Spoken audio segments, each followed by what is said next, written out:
क्या आपने ये नोटिस किया है कि दुनिया बहुत ज़्यादा बोलने लगी है? हर किसी के पास ओपिनियंस हैं, हर कोई एक्सप्लेन कर रहा है, हर कोई रिएक्ट कर रहा है, लेकिन अजीब सी बात ये है कि इतनी आवाज़ों के बावजूद क्लैरिटी नहीं मिल रही। और इसका रीज़न सिर्फ लोग नहीं है, आसमान में होने वाली हरकत भी है, यानी कि प्लानिटरी पोजीशन का शिफ्ट भी है। तो आसमान में जेमिनी का जो कॉन्स्टलेशन है वो एक्टिवेट हो रहा है और जुपिटर ऑलरेडी जेमिनी में बैठा हुआ है। अब 14 तारीख को वीनस यहाँ पर आएगा, ट्रांजिट होगा, और 15 मई को सन ट्रांजिट करेगा जेमिनी में। तो ये जेमिनी की एनर्जीज को इग्नाइट करेगा, यानी माइंड, इमोशंस और ईगो सब एक साइन में एक्टिव होने वाले हैं। लेकिन यहाँ असली ट्विस्ट शुरू होता है कि जेमिनी मरकरी का घर है, कम्युनिकेशन का घर है, इंफॉर्मेशन का घर है, और यहाँ जुपिटर कंफर्टेबल नहीं होता।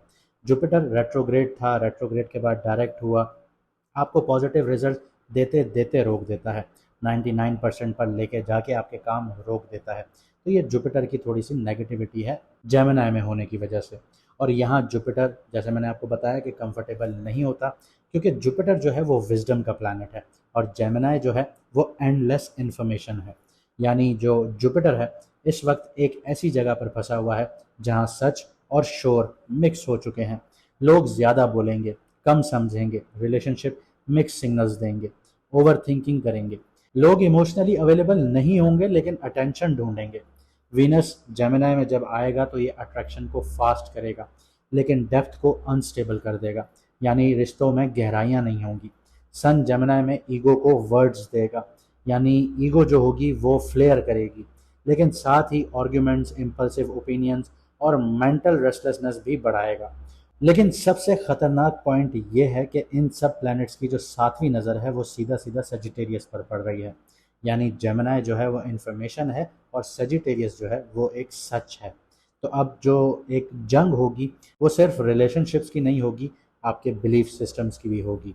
लोग पूछने लगेंगे कि सच क्या है, झूठ क्या है, किस पे ट्रस्ट करना है, और क्या हम वाकई स्पिरिचुअली एक अलाइंड हैं या नहीं हैं, या सिर्फ इंफॉर्मेशन कंज्यूम कर रहे हैं।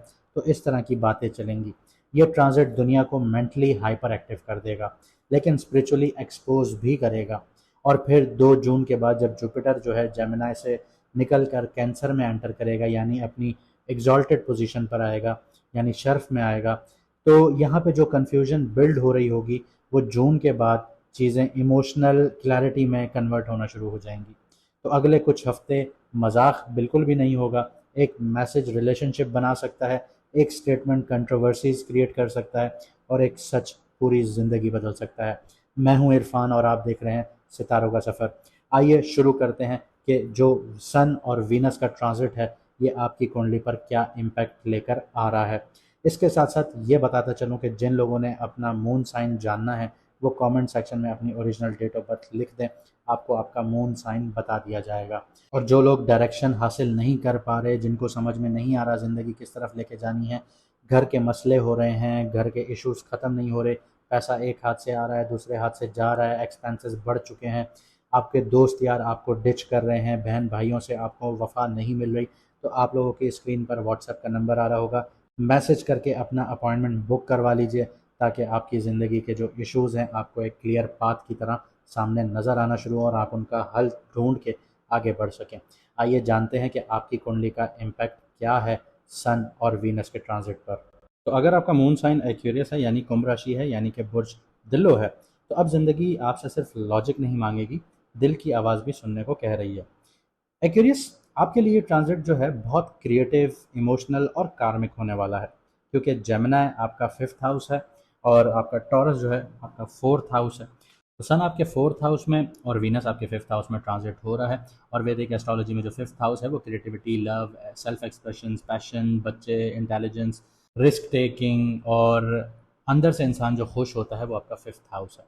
अब यहाँ ऑलरेडी जुपिटर बैठा हुआ है, लेकिन जुपिटर के लिए नेगेटिव प्लेसमेंट थी। उसकी वजह ये है कि ये घर का जो लॉर्ड है वो इसका दुश्मन है, तो घर का जो इधर इम्पैक्ट आ जाता है वो जुपिटर के लिए नेगेटिव हो जाता है। तो यहाँ पे अब वीनस एक्टिवेट कर रहा है, तो यानी अगले कुछ हफ्तों में आपकी जो हार्ट एनर्जी है वो यहाँ पे जागेगी, आप दिल से ज़िंदा होना शुरू होंगे, आप सडनली ज़्यादा एक्सप्रेसिव हो सकते हैं, क्रिएटिव आइडियाज़ फील कर सकते हैं, रोमांस की तरफ पुल महसूस कर सकते हैं, खींच सकते हैं, या अटेंशन और वैलिडेशन की क्रेविंग बढ़ सकती है आपके अंदर। लेकिन जैसे मैंने आपको बताया कि जुपिटर नेगेटिव है, तो क्रिएटिविटी बहुत होगी आपके अंदर, लेकिन फोकस जो होगा वो स्कैटर्ड होगा, बिखरा हुआ होगा। इसके अलावा इमोशंस आपके बहुत स्ट्रांग होंगे, लेकिन कंसिस्टेंसी वीक होगी। और सबसे इंपॉर्टेंट बात यह है कि इन प्लैनेट्स की जो सातवीं एस्पेक्ट है ये आपके 11th हाउस पर पड़ती है, यानी कि सजिटेरियस पर। यहाँ पे आपके दोस्त हैं, सोशल सर्कल है, नेटवर्किंग है, ऑडियंस है, ये डायरेक्टली इम्पैक्ट होती है। तो ये ट्रांज़िट आपको ऐसी सिचुएशन में लेके जाएगा कि जो लोग आपके पास ऑलरेडी हैं, यानी आपकी नेटवर्किंग या आपके दोस्त, क्या वो वाक़ई आपको इंस्पायर करते हैं या आपकी सिर्फ़ एनर्जी कंज़्यूम कर रहे हैं? तो इस सवाल पे इंसान को अपनी डायरेक्शन समझ आ जानी चाहिए। अगर आपको आती है तो कमेंट सेक्शन में ज़रूर बताइएगा। अब देखते हैं तो इसका जो इम्पैक्ट है आपके करियर, बिज़नेस और फाइनेंस पर कैसे पड़ता है। तो करियर वाइज़ ये ट्रांज़िट जो है एक्सपेंशन दे सकता है आप लोगों को। अगर आप लोग कंटेंट क्रिएशन में हैं, मीडिया से जुड़े हुए हैं, एंटरटेनमेंट में हैं, डिज़ाइन में हैं, टीचिंग में हैं, मार्केटिंग में हैं, सोशल प्लेटफ़ॉर्म से जुड़े हुए हैं, स्पेकुलेटिव बिज़नेस से हैं, पब्लिक क्रिएटिविटी से हैं, फ्रीलांसिंग वगैरह में हैं, तो अपॉर्च्युनिटीज़ सडनली ओपन होंगी।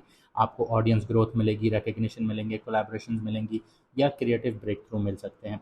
लेकिन यहाँ पे वार्निंग साइन भी आती है, क्योंकि उसकी वजह ये है जुपिटर जुपिटर नेगेटिव है और जेमिनी रेस्टलेस एनर्जी है। तो डिस्ट्रैक्शंस भी आएंगी, मल्टीपल अनफिनिश्ड आइडियाज़ भी आएंगे, इम्पल्सिव रिस्क टेकिंग भी होगी, या इनकंसिस्टेंट फोकस होगा। यानी आपके पास आइडियाज़ होंगे, एनर्जी होगी, लेकिन डिस्ट्रैक्शन बहुत होगी। कुछ आइडियाज़ पे आप काम कर रहे होंगे लेकिन अनफिनिश्ड छोड़ देंगे उनको। रिस्क टेकिंग बहुत ज़्यादा कर रहे होंगे, लेकिन समझ नहीं आ रहा होगा किस जगह पे जाना है।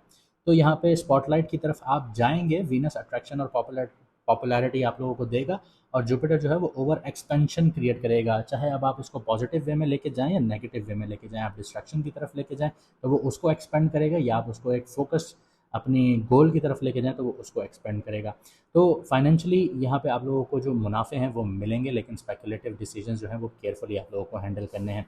2 जून के बाद जुपिटर ट्रांजिट करेगा, उसकी वीडियो में मैं आपको डिटेल में बताऊंगा। तो फिलहाल अभी आप लोगों के लिए इंस्पायरेशंस बिल्ड हो रही होंगी, बाद में स्ट्रक्चर आएगा।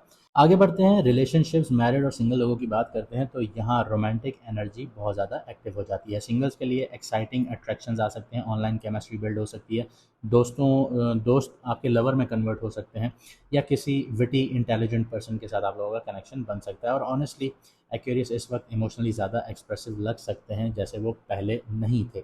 लेकिन इशू क्या है? इशू ये है कि आपको फ्रीडम और इमोशनल डेप्थ के बीच में एक बैलेंस बनाना होगा। कभी अटेंशन जो है बहुत एक्साइटिंग लगेगी, कभी इमोशनल क्लोजनेस ओवरवेलमिंग लगेगी।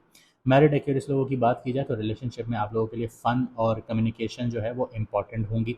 लेकिन अगर इमोशनल नेग्लिजेंस हुई आप लोगों से, आप लोगों ने बेएहतियाती की इमोशनली अपने पार्टनर को लेके, तो पार्टनर यहाँ पे डिस्टेंस फील कर सकता है। और सजिटेरियस आपका 11th हाउस है, तो वो जो एक्टिव होता है, तो आपके दोस्त, सोशल मीडिया, आउटसाइड जो इन्फ्लुएंस है वो आपके रिलेशनशिप को इम्पेक्ट कर सकता है। यानी आप या आपका पार्टनर जो है अपने दोस्तों के, अपने नेटवर्क के इन्फ्लुएंस में, अपने बड़े भाइयों के इन्फ्लुएंस में आके आपके जो मामलात हैं आपके बीच में, वो यहाँ पे ट्रिगर करवा सकता है। कुछ एक्वेरियस वालों को ये भी फ़ील हो सकता है कि उनकी ज़िंदगी में उनका जो एक्स पार्टनर था वो रिटर्न आ रहा है, सोशल मीडिया के थ्रू उनसे कॉन्टैक्ट करने की कोशिश कर रहा है। तो ये सारी चीज़ें यहाँ पे फ़ील हो सकती हैं। अनएक्सपेक्टेड कन्फेशंस भी मिल सकते हैं, या जो आपकी दोस्तियाँ हैं वो रोमांटिक कनेक्शन में तब्दील हो सकते हैं। आगे बढ़ते हैं, हेल्थ की बात करते हैं। 5th और 11th हाउस की जो एक्टिवेशन है नर्वस सिस्टम और इमोशनल एनर्जी को इम्पैक्ट करेगी। यहाँ पे पॉसिबल इश्यूज जो आएंगे वो स्लीप डिस्टर्बेंसेस आएंगी, इमोशनल हाइज एंड लोज देखने को मिलेंगी, एंजाइटी आप लोगों की बढ़ेगी, वो इस वजह से कि ओवर सिमुलेशंस चल रही होंगी। हार्ट और चेस्ट एरिया बहुत आप लोगों को केयर करनी होगी इस चीज़ की। और आपको स्क्रीन फटीग हो सकता है, यानी स्क्रीन देख देख के सर में दर्द हो जाना, थकावट हो जाना, इस तरह की सिचुएशन हो सकती हैं। और बर्नआउट भी फील हो सकता है सोशल ओवरलोड होने की वजह से। आप मेंटली हाइपर एक्टिव तो रहेंगे, लेकिन इमोशनली ग्राउंडेड रहना मुश्किल हो सकता है। तो याद रखिएगा कि इस बार जेमिनी की एनर्जी सिर्फ कम्युनिकेशन नहीं लेकर आएगी, ये कन्फ्यूजन और क्लैरिटी के बीच में एक जंग लेकर आएगी। वीनस जो है वो इमोशंस को हवा की तरह चलाएगा, लेकिन सन जो है वो जलती पे तेल का काम करेगा, आपके ईगो को लेके और आपकी आइडेंटिटी को लेके। और जुपिटर जो है वो एक दुश्मन के साइन में है, तो यहाँ पे बैठकर ये आप सबको यही सिखाएगा कि हर इन्फॉर्मेशन विजडम नहीं होती। अगले कुछ हफ्तों में आप लोग देखेंगे कि कुछ रिलेशनशिप्स बनेंगे, कुछ इल्यूजन्स आप लोगों के टूटेंगे, कुछ लोग वापस आएंगे आपकी ज़िंदगी में, और कुछ लोग ऐसे खुल के आपके सामने आएंगे जो आपसे इग्नोर नहीं किया जाएगा। लेकिन याद रखिएगा कि जब जुपिटर यहाँ से ट्रांजिट करेगा तब इमोशनल क्लैरिटी आप लोगों को धीरे धीरे अंधेरों से निकाल के दोबारा लाइट की तरफ लेकर आना शुरू होगी। अब खुदा की कुदरत जो है यानी यूनिवर्स जो है वो माइंड को चैलेंज करेगी ताकि बाद में दिल से असल सच समझ सकें आप लोग। तो जो भी हो रहा है उसे कोइंसिडेंस नहीं समझना आप लोगों ने। कुछ कन्वर्जेशंस कार्मिक होती हैं, कुछ एंडिंग्स जो हैं वो स्पिरिचुअल होती हैं, और कुछ लोग सिर्फ इसलिए मिलते हैं ताकि आप खुद को पहचान सकें। मुझे दीजिए यहाँ से इजाज़त, मिलते हैं अगली वीडियो में सितारों के सफ़र पर।